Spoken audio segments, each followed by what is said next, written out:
नमस्कार दोस्तों, मैं सुवंत कुमार वर्मा।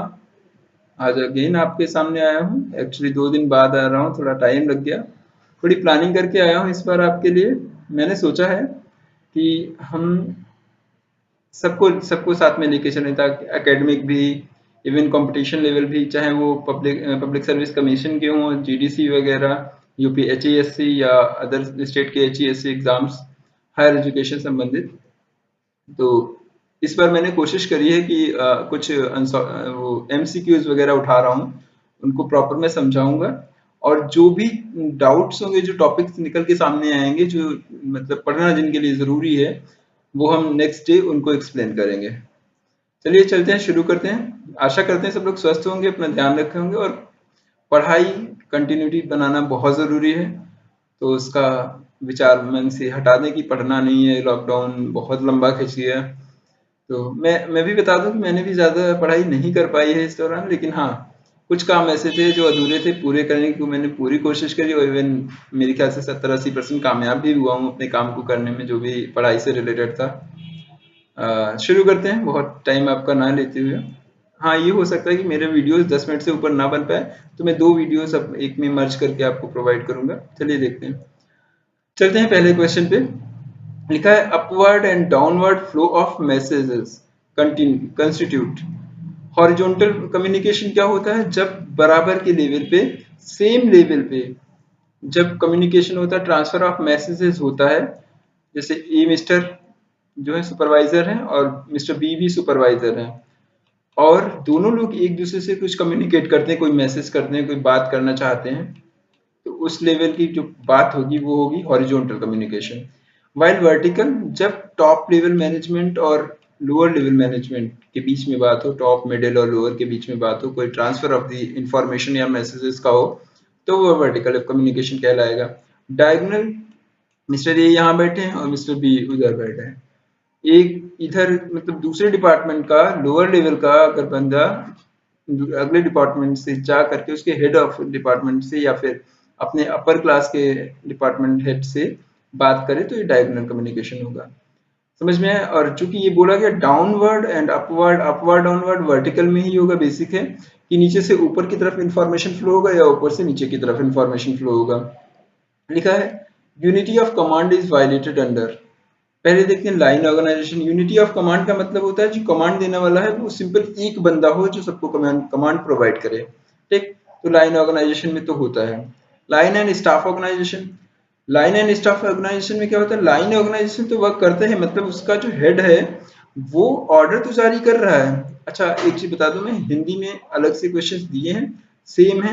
जिनको इंग्लिश समझ में आ रही है बेहतर है, नहीं समझ में आ रही तो आप हिंदी फोकस करिए, पढ़िए उसको पॉज करके। अगर नहीं समझ में आता तो बताइएगा, अगले वीडियो से मैं हिंदी भी पढ़ के एक एक बार समझाऊंगा, कोशिश करता हूँ। अच्छा, अभी इसी से शुरुआत करता हूँ आपके लिए। तो लाइन ऑर्गेनाइजेशन में क्या है? जो कमांड है वो ऊपर से नीचे की तरफ फ्लो हो रही है, क्लियर है।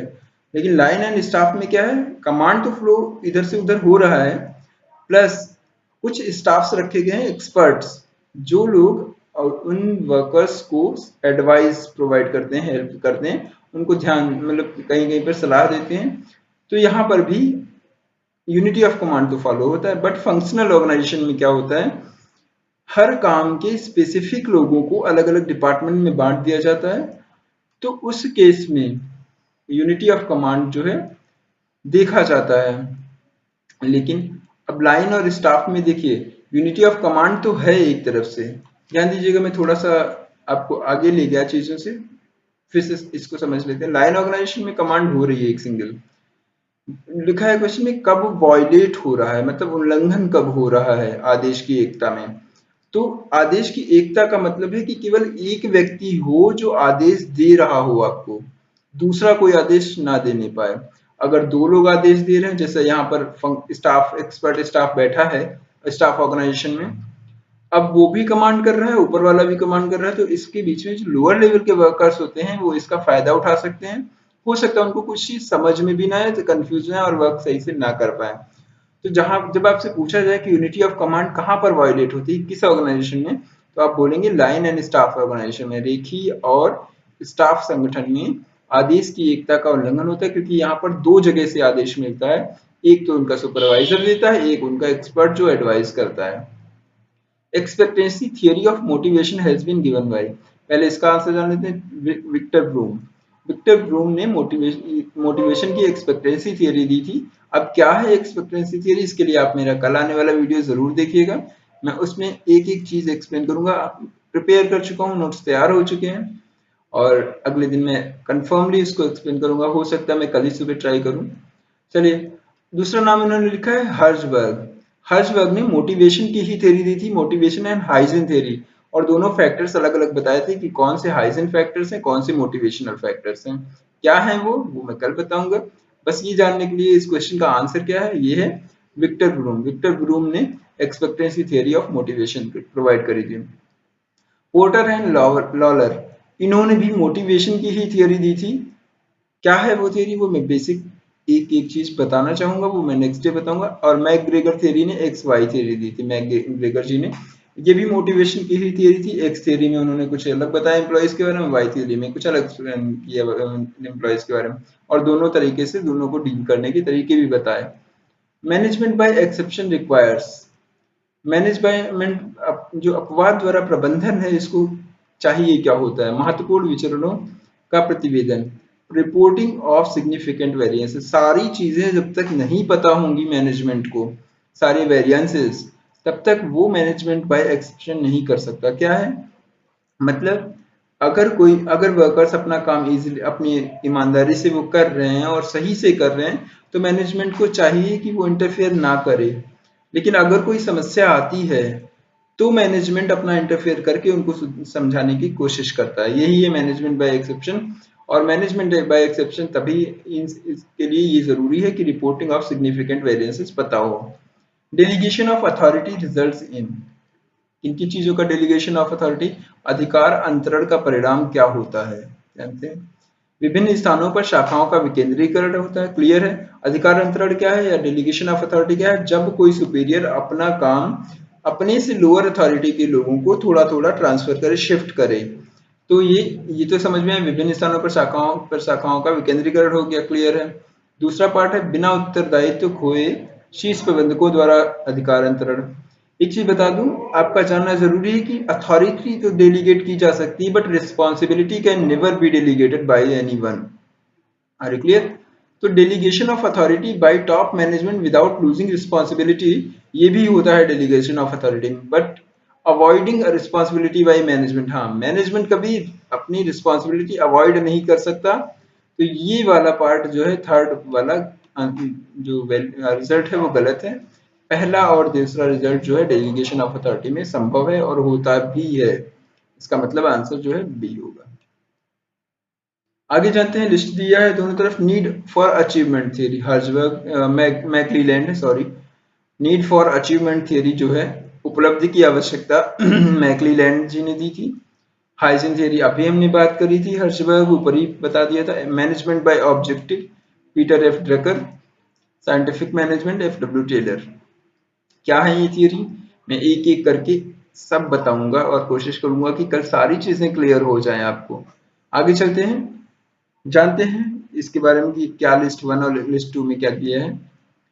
प्लानिंग, प्लानिंग का मतलब क्या है कि कोई आने वाली चीज के लिए कुछ प्री डिटरमाइंड चीजें हों, उनको पाने की कोशिश करी जाए।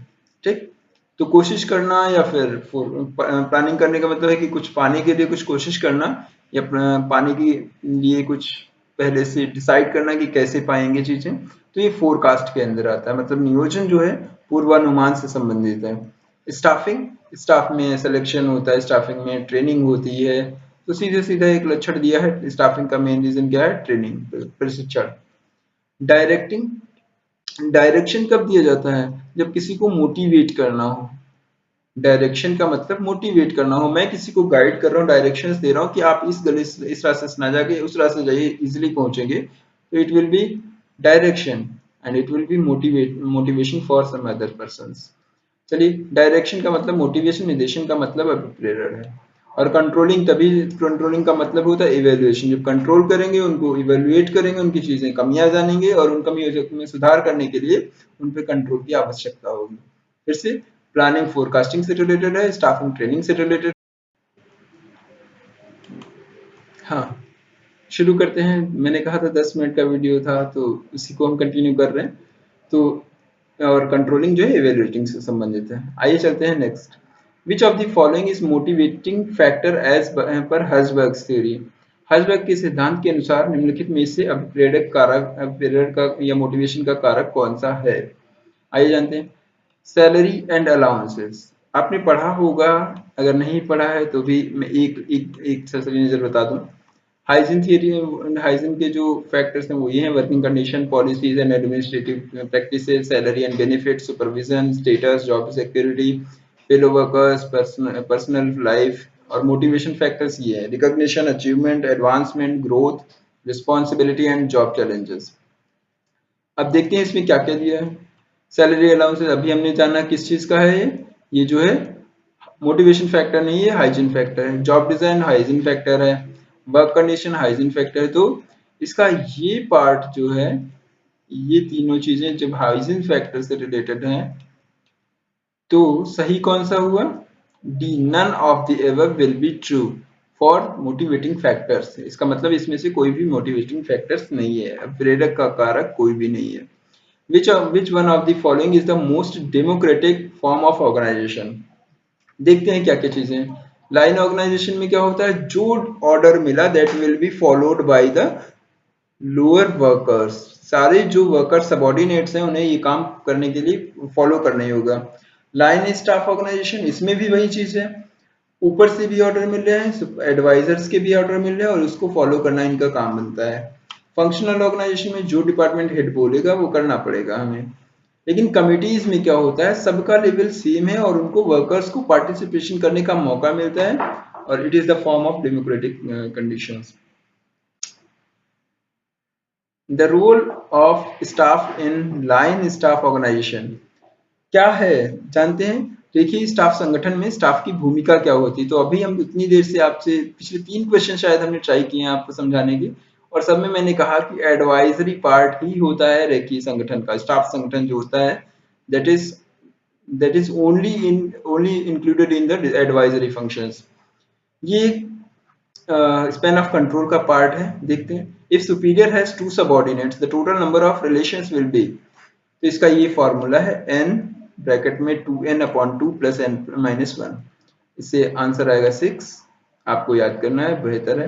ग्रेप वाइन, आपको अंगूरी लता की चीजें सुनी होंगी। ये साफ साफ दिख रहा है इन्फॉर्मेशन, इनफॉर्मल कम्युनिकेशन है। कैसे, आइए जानते हैं। अंगूर कैसे होते हैं, सब इधर उधर लगे हुए हैं, किधर भी लगा है, कोई भी फिक्स उसका रूट नहीं है। हाँ, ये जरूर है कि नीचे बनता है लेकिन ऊपर गुच्छा की तरह दिखता है। तो इनफॉर्मल कम्युनिकेशन में कुछ नहीं पता होता कौन किधर भाग रहा है, किधर से इंफॉर्मेशन आ रही है, क्या हो रहा है। तो this is the part of informal communication. Formal communication आपको पता है, जो रूल्स एंड रेगुलेशंस के थ्रू चल रहा हो। The oldest type of organisation is line organisation. Basic चीज है, आपको पता है पहले से स्टार्टिंग में हमेशा लाइन ऑर्गेनाइजेशन रहता था। और इसका मेन मेन फंक्शन जो है इसका वही है कि जो फ्लो ऑफ ऑर्डर है वो ऊपर से नीचे डायरेक्शन फ्लो जो है एक ही सिंगल आता है। Planning function of management is performed by. Planning कौन करता है? Top level management. और उसको इम्प्लीमेंट कौन करता है? वही करता है, लेकिन करने के काम जो होता है लोअर वर्कर से सबऑर्डिनेट्स का होता है। साइंटिफिक मैनेजमेंट आपको सबको पता है, बहुत आसान सब ये पार्ट है, ये क्वेश्चन है। एफ.डब्ल्यू. टेलर। अब हेनरी फेयोल का थ्योरी कौन सी? वही 14 सिद्धांत आपको याद होंगे।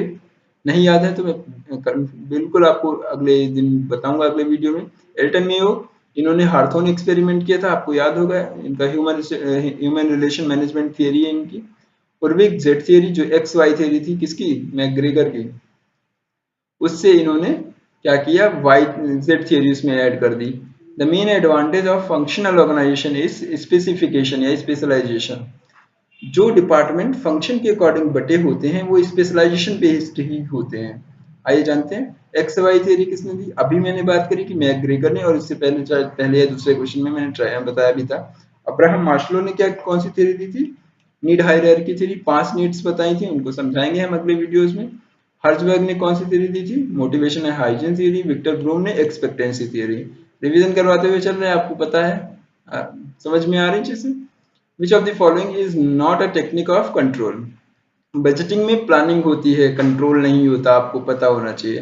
बट क्वालिटी कंट्रोल में कंट्रोल लिखा है, स्पैन ऑफ कंट्रोल में लिखा है। और इंटरनल ऑडिट इसलिए किया जाता है ताकि जो जो वहाँ वर्कर्स हैं, जो सबऑर्डिनेट्स हैं, वो सही से काम कर रहे हैं या नहीं, इसको जानना। According to the Maslow's theory the highest level needs are, सबसे लोएस्ट है साइकोलॉजिकल नीड थ्योरी और सबसे हाईएस्ट है सेल्फ एक्चुअलाइजेशन नीड्स। ठीक, थैंक यू, ये क्लियर हुआ। अब थोड़ी चीजें हम आपको इसमें बताना चाहेंगे। Motivation and hygiene theory Herzberg ने दी थी, और ये सब चीजें हैं, इनको मैं समझाऊंगा, अभी जानने की जरूरत नहीं ज्यादा कुछ। शायद मैंने ये लिखा था आपके लिए, बोर्ड ऑफ डायरेक्टर्स मीटिंग जो है 173 सेक्शन के अंतर्गत कंपनीज एक्ट में होती है, और पब्लिक कंपनी कम से कम 4 सभाएं एक वर्ष में कर सकती है। ठीक है, ज्यादा जानने की जरूरत नहीं है। ओपीसी मतलब 1% कंपनी केस में कम से कम 2 सभाएं हो सकती हैं एक वर्ष में। कोई नहीं, इसको आपको समझ में नहीं आया तो कोई बात नहीं, लेकिन आप मैं आशा करता हूँ कि आपको पूरा वीडियो समझ में आया। और एक चीज बता दूं, आपको प्लीज इस पे फोकस करना है। ये सारे एमसीक्यूज आपके जीडीसी में भी आ सकते हैं, जीएससी में भी आ सकते हैं, यूजीसी नेट में भी आ सकते हैं, और जो स्टेट लेवल के जितने भी कॉमर्स से रिलेटेड पेपर्स होते हैं उन सब में आपकी ये हेल्पफुल होंगे। और मैं आशा करता हूँ आप सब रेगुलर इन सब चीजों को देखेंगे, और मैं ये वादा भी करता हूँ आपसे कि इसको मैं कंटिन्यू बनाए रखूंगा। ठीक है, धन्यवाद दोस्तों, जय हिंद जय हिंद जय हिंद। और प्लीज इस वीडियो को लाइक शेयर और सब्सक्राइब जरूर करें। अब तो मुझे लगता है कि आप लोग बिल्कुल हेल्प करेंगे, आप लोग सब्सक्राइब भी करेंगे, क्योंकि मैं अब आपके काम की चीज लेकर आया हूँ। मुझे लगता था कि एकेडमिक के थ्रू में चलूंगा, और मैं करूंगा, अभी एकेडमिक्स वालों को भी फायदा होगा। आप बस इसका कंटिन्यूटी मत छोड़िएगा, रेगुलर पढ़ाई करिए। थैंक यू, जय हिंद दोस्तों, ध्यान रखिए अपना और अपने आसपास के लोगों का भी।